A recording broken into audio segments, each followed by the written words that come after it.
பாபா ஓர் கருணாலயம், பாதம்தான் கமலாலயம். பாபா ஓர் கருணாலயம், பாதம்தான் கமலாலயம். சாயப்பா உறவுகள் அனைவருக்கும் வணக்கம். சாயப்பா மேல் நம்பிக்கை வைத்து அவரை நினைத்துக் கொண்டிருக்கும் உங்கள் அனைவரின் வேண்டுதலையும் சாயப்பா நிறைவேற்றுவார். நல்லதையே நினைப்போம், நல்லதே நடக்கும் என்றும் சாயப்பாவின் அருள் உங்களுக்கு இருக்கும். நம் மனதிற்கு இதமான சாயப்பாவின் இன்றைய அருள்மொழியை கேட்போமா? அன்பு குழந்தையே, உனக்கு ஒரு சந்தோஷமான செய்தி. அப்பா எப்போது என் கஷ்டங்கள் தீரும் என்று என்னை அடிக்கடி கேட்டுக்கொண்டு இருந்தாய் அல்லவா? அந்த நாளும் வந்துவிட்டது செல்லமே. இனி நீ மகிழ்ச்சியாக வாழப்போகிறாய். இனி உன் வாழ்க்கை சொர்க்கமாக மாறும். உன் உறவினர்கள் உன்னை மதிப்பார்கள். உன் குழந்தைகள் சிறந்து விளங்கி உனக்கு பெயரும் புகழும் பெற்று தருவார்கள். இத்தனை நாள் பட்ட கஷ்டங்களுக்கு மருந்தாக இனி வரும் காலம் உனக்கு சந்தோஷத்தை தரும். பணம், வீடு, வாகனம் என நீ சீரும் சிறப்புமாக வாழப்போகிற நேரம் வந்துவிட்டது. எவ்வளவு சொத்து சேர்ந்தாலும் ஒன்றை மறந்து விடாதே. யாரையும் ஏளனமாக பார்க்கும் குணத்தை மட்டும் வைத்துக் கொள்ளாதே. இனியும் எப்போது உன் கஷ்டம் தீரும் என்று அழுது புலம்பாமல் மகிழ்ச்சியாக இரு. உனக்கான அனைத்தும் உனக்கு விரைவில் கிடைக்கும். உனக்கு கிடைக்கும் விஷயமானது என்னுடைய முழுமையான அருளால் ஆசிர்வதிப்பேன். நீ வாழ்க்கையில் ஜெயிப்பாய். உனக்கான சந்தோஷம் உன்னை தேடி வரும். உனக்கான நிம்மதி என்னை நினைக்கும் போது உனக்குள் சிலிர்த்த உணர்வை ஏற்படுத்தும். அது நீ என் மேல் கொண்ட உண்மையான அன்பின் வெளிப்பாடு. உன்னை என் உயிராய் காப்பேன். உனக்கு ஒரு விஷயத்தை சொல்கிறேன், கேள். நான் உன்னுடன் எப்போதும் இருக்கிறேன். அதனால் நீ கவலையில்லாமல் இரு. எந்த ஒரு ஆபத்தில் இருந்தும் நீ முற்றிலும் காப்பாற்றப்படுவாய் என்பதில் உனக்கு எந்தவித சந்தேகமும் வேண்டாம். ஒவ்வொரு வினாடியும் நான் உன்னுடன் இருக்கிறேன். தேவையில்லாமல் வருத்திக் கொள்ளாதே.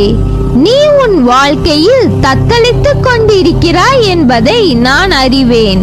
உன்னை என் கரம் கொண்டு இறுக பிடித்து காப்பாற்றிக் கொண்டிருக்கிறேன். இன்னும் சில நாட்களில் அனைத்தும் மாறும்.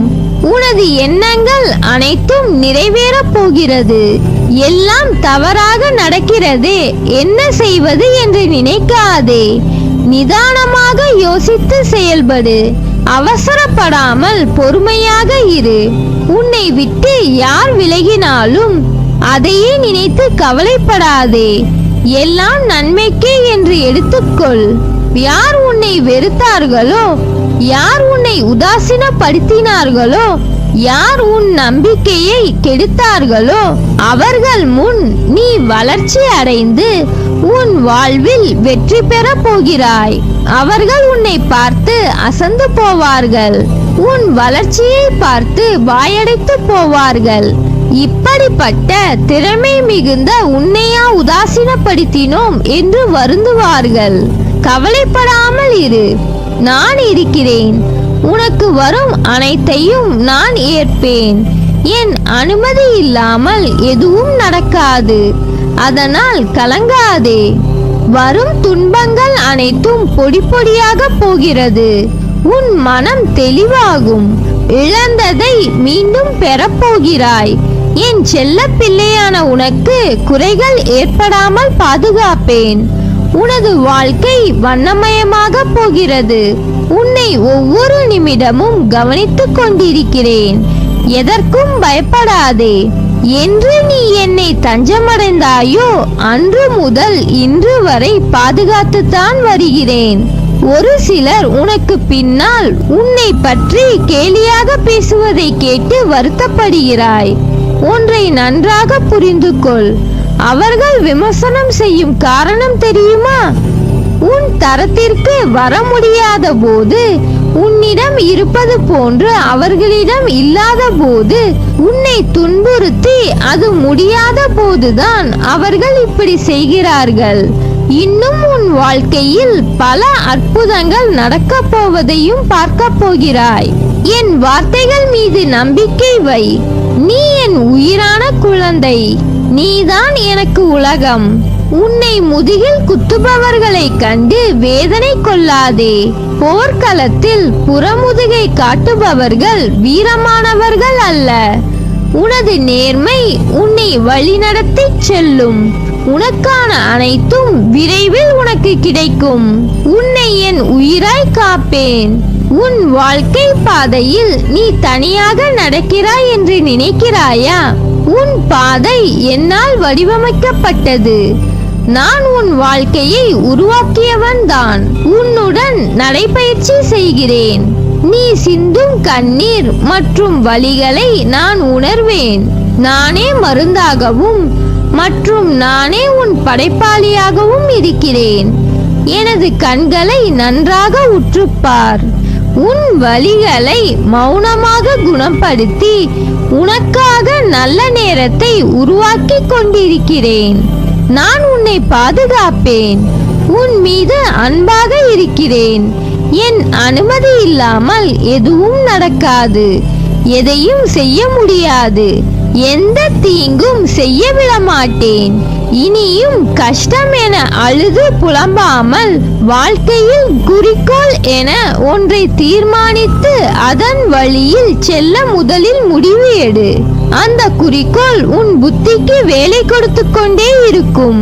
தேவையில்லாத விஷயங்களை மனதில் போட்டு அழுத்தி வைக்காத சூழ்நிலையை உனக்கு தரும். ஓடுகின்ற வண்டிக்கு எப்படி அதன் சக்கரம் முக்கியமாக இருக்கிறதோ, அதை போலவே வாழ்க்கைக்கு உன் குறிக்கோள் என்பது சக்கரமாய் இருக்க வேண்டும். அந்த சக்கரமானது உன்னை சரியான வழியில் கூட்டிச் செல்லும். சக்கரம் சரியில்லை என்றால் போகும் இடம் போகாது. அதை போலவே தான் உன் வாழ்க்கையில் உன் எண்ணங்களில் நேர்மறை இல்லை என்றால் உன் நிம்மதியானது வெடிக்கத்தான் செய்யும். ஓடும் சக்கரத்தை சரியாக கொண்டு போக உன் எண்ணத்தை உன் புத்தியின் மேற்பார்வையில் எடுத்துக்கொள். வாழ்கின்ற வாழ்க்கை கடல் போல தொடக்கத்தில் சுலபமாக இருக்கும். அதே கணக்கில் உள்ளே செல்வது என்பது முட்டாள்தனம். கடல் உள்ளே செல்ல செல்ல ஆழங்கள் நிறைந்திருக்கும். வாழ்க்கையும் அப்படித்தான். கடல் ஆரம்பம் எது, முடிவு எது என எல்லைகள் இல்லாதது. அதை போலவே தான் வாழ்க்கையும். இந்த தோல்வியில்தான் என் வாழ்க்கை ஆரம்பிக்கிறது என்று நினைத்தால் நாளைய வெற்றி என்ற பொக்கிஷத்தை கிரீடமாய் உன் தலையில் நீ சூடிக்கொள்ளலாம். உன் குணங்களில் இருந்து உன்னை சார்ந்த அனைத்திற்கும் இது பொருந்தும். இதுவே இந்த தோல்விதான் என் வாழ்க்கை என நீயே முடிவு செய்துவிட்டால் உன்னால் தாண்டி செல்ல முடியாது. என்னை நினைக்கின்ற உன் இதயத்தில் எத்தனையோ கவலைகளும் எதிர்மறைகளும் நிறைந்துள்ளது. நடப்பவை எல்லாம் என் பார்வையில்தான் நடக்கிறது. நடப்பவை எல்லாம் நல்லதற்கே என்று பொறுமையுடன் நம்பிக்கையாய் இரு. நிச்சயம் உன் வாழ்க்கை வண்ணமயமாய் மாறும். நல்லதே நடக்கும். நீ என் பரிபூர்ண அருளும் ஆசிர்வாதமும் அன்பும் பெற்ற என் செல்ல பிள்ளை.